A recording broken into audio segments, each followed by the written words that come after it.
Europe. Europe 1. Noël s'en mêle, Mathieu Noël, vous vous mêlez justement du domaine de Vincent Hervouet. L'humour. Non, pas seulement. Je vais essayer de faire aussi bien, mais c'est pas gagné. On savait que vous étiez originaire de Genève, que vous aviez été à l'école en Suisse, Tout à mais on ne fait. savait pas que parmi vos camarades de classe, il y avait Kim Jong-un.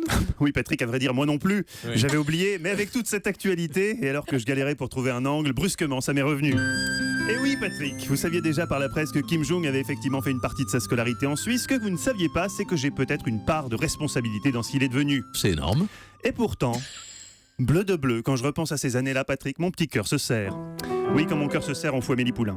Car oui, au tournant des années 90, dans le collège UP de la Châtaigneraie, près de Genève, j'étais ami avec celui que vous appelez aujourd'hui Kim Jong-un, mais que nous appelions nous tout simplement Boule Coco. En hommage à ces deux passions, le communisme et la double crème de Gruyère. Un jour, j'aurai la bombe atomique et je vous crèverai tous, charogne capitaliste, nous disait souvent Boule Coco, alors que, mutin comme le sont les enfants, nous le suspendions par les pieds au grand noisetier avant de l'asperger de sauce soja en riant. On pensait qu'il déconnait. En lisant l'article du Parisien hier qui racontait les jeunes années de Kimi, le basketball, le ski, les films de Jean-Claude Van Damme, décrivant un élève plein d'humour, je mesure la responsabilité qui est la mienne dans cette funeste trajectoire. Car, on l'apprend aussi dans le Parisien, le jeune Kim adorait l'univers de Walt Disney. À quoi ça tient ? On l'aurait appelé par son prénom au lieu de l'appeler Boule Coco. Aujourd'hui, le type serait peut-être scénariste chez Disney. Bon, la Reine des Neiges n'aurait peut-être pas eu le même succès.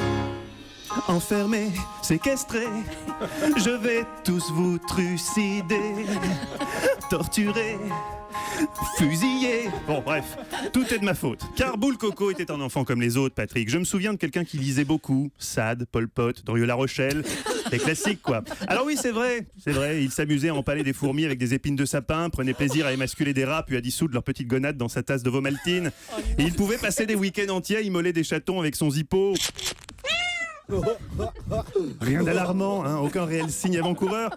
Puis, un jour qu'il se pignolait dans les sanitaires avec un sac en plastique sur la tête pour accélérer l'afflux sanguin, la proviseure, Madame Rottenmeier, l'a surpris. Petite tarlouse. S'exclama-t-elle, parce qu'elle avait la même voix que Julie. C'est très vilain de se tirer sur le bambou.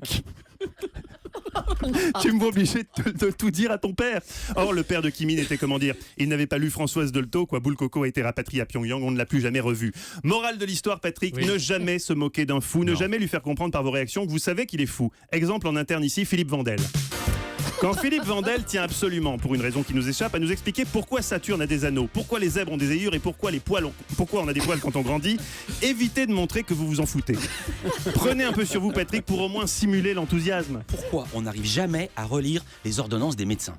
Ah. Pourquoi y a-t-il des bottes de paille rondes et ailleurs des bottes de paille carrées ? C'est cela.